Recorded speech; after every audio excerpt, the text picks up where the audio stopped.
Yep, we took off Sunday after Florida, and we watched the tape Monday morning. I mean, the team played with unbelievable effort.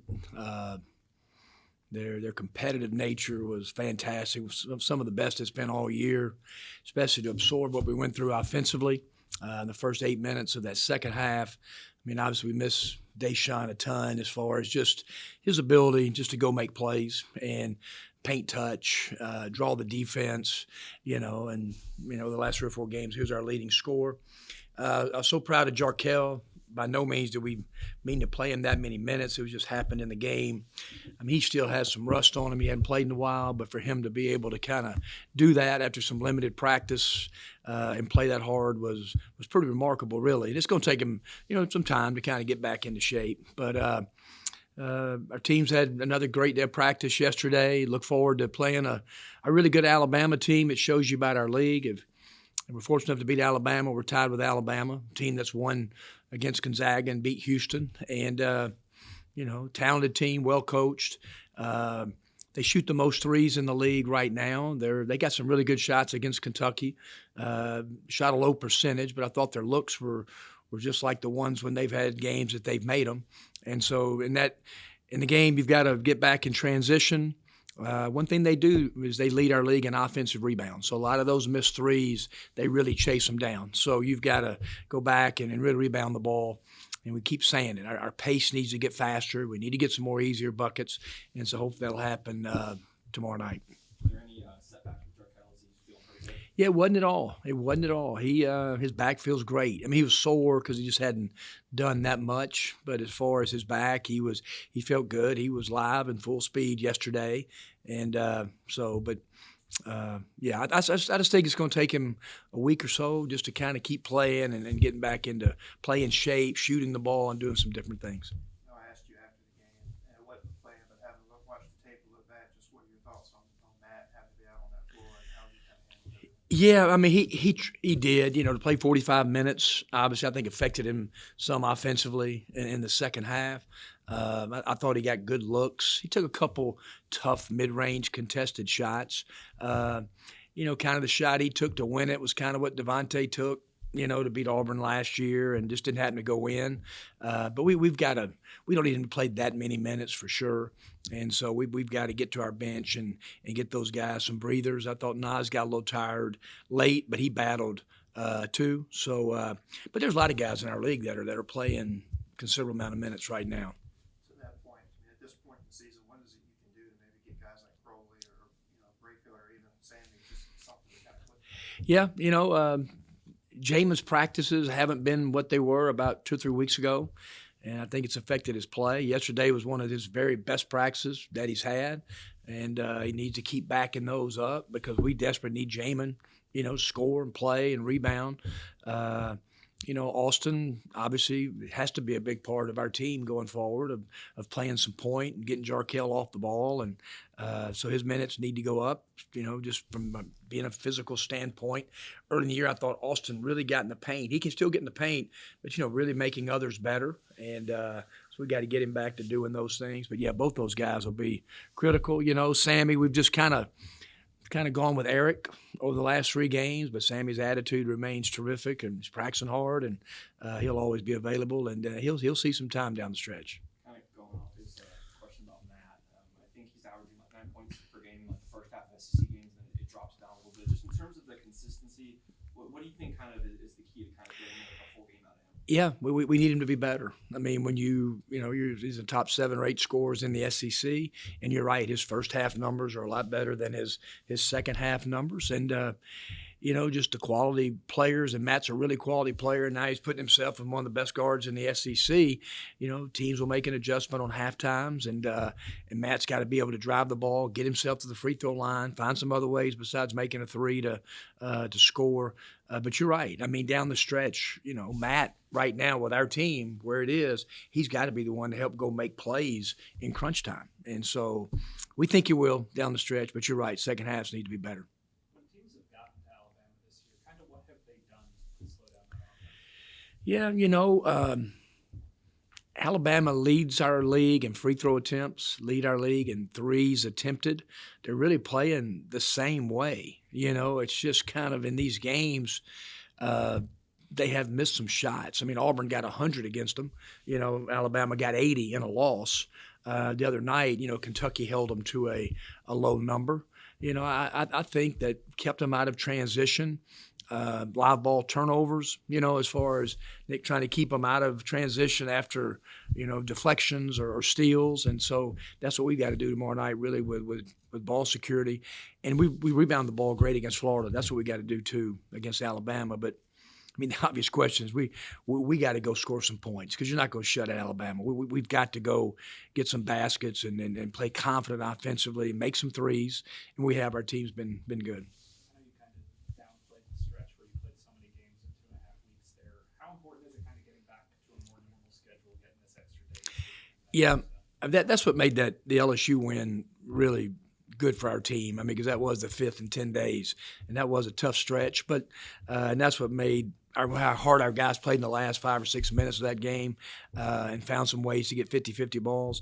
It's great to be back on a normal schedule, and just especially it's the Tuesday games are great, but Wednesdays are good that you can really take off Sunday, give your guys a little bit extra time, and not have to prepare as hard on a Sunday Monday, and so the day off on Sunday was good for our guys. Parrish, go ahead. Hey, Kermit, you mentioned Eric a minute ago. What's kind of giving you the confidence to give him a few more opportunities of late?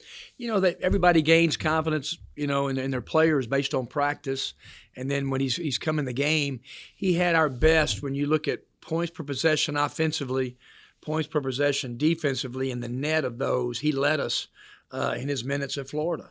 And so I tell you what he's done. He's guarded at a really good level. Got 4 rebounds in a limited amount of time, at Florida. So he's starting to do the little things.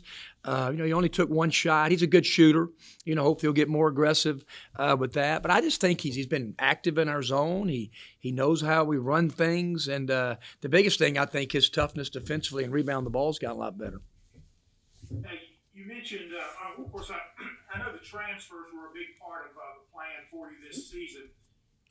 What did you think you would get from Eric and Grant and James, those 3? Yeah, we were hoping they were going to be in the rotation. They had a great opportunity to be right in the mix, and just kind of James has gotten behind, Matt and Jarkel and Austin and Ty Fagan, and even Luis, it plays some at the 3. With Deshaun's out, really James is really an off guard. He's a 2 guard, so trying to play the point is really not what he does in our league. I thought that Grant was going to be a guy. It's going to take him a little bit, and to develop. And so that's not surprising. There's no knock against Grant, and his attitude has been really, really good. And, I think Eric, he's just kind of taking him a while to get in the rotation, but I think his minutes got to continue to go up. As Eric seems a little bit ahead in that trio there, do you think he looks different in 2 weeks? I mean, do you see a continued rise for him as the season goes on here? I sure hope so, Parrish. I hope. I mean, we do. I mean, who we're playing, a lot of teams in our league, benches will kind of shrink a little bit across the country in the last half of league races. And but if Eric can continue to guard and rebound like that, I think he's a really good shooter. He's going to get some good looks and hopefully make shots. Maybe he's go back and offensive rebound the ball. And so I think he could be a big part and gain great experience down the stretch. Thanks. John, go ahead. Hey, Kermit, with 8 games to go before the SEC tournament kind of gets rolling, how would you kind of describe your team's kind of sense of urgency right now at this stage with those 8 remaining before the SEC tournament? Yeah, and I just say it, the only thing I can ever feel is practice. And we've been a really good practice team. We have a great locker room. They bounce back. Yesterday's one of our most spirited practices we keep having. And I think it shows, and I don't care what you say. I mean, you kind of, the guys out of the lineup, in and out of the lineup, in league play, and for those guys to kind of still compete at this level. Sure, we have some struggles offensively, and but there's a huge sense of urgency against Florida because we knew we could be tied with Florida, and there's a bunch of teams at 4 and 6, in our league, and so we thought that could have been a big step. Didn't get it done, and it's like I keep telling our team, guys, we're a play away from at Tennessee, play away from at Florida, to have 2 quadrant 1 wins on the road and be 5-5 in the SEC. And you know what? A lot of people are saying you're right on the bubble. First 4 out, you're right there. So you're 2 plays away. We're still the same team. So we still got a lot of really good opportunities. You never know what can happen. It's never too late in our league. Any further questions for Coach? Jay Sean, has he had his surgery? He's going to have his surgery next Wednesday. Yep, he's going to have his surgery next Wednesday. His knee looks, good, after the injury and how it's progressed. They kind of let the swelling go down, so he'll have it a week from tomorrow and then start his rehab at that time. And not really, those ACLs, there's guys that come back as quick as 6 months and 7, 8. The one thing he has going for him is how, his stature. He is not a big guy, and he's got, as far as his body type is really good. And the doctor he's really, really optimistic that he's going to make a great recovery. And he thinks it'll be sooner than later. You brought up Ty. Obviously, you had those 9 turnovers in that last game. How does he kind of need to balance being a scorer and aggressive with kind of not being careless? Yeah, he's just, he's – and Ty otherwise played good. He made some play. We got to keep putting the ball in his hands more without Deshaun. And so it does. It puts a little more pressure on him.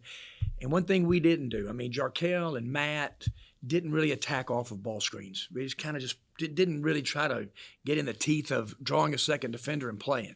Ty did. But, Ty's had some late game turnovers. Boise State, at Tennessee, he's done it. So he just got to be more physical with the ball because his skill level's too high to be able to do that, And he felt bad about it, And it's one thing we've been really talking about, trying to emphasize. And because other than Ty, I thought our team did a great job of taking care of it.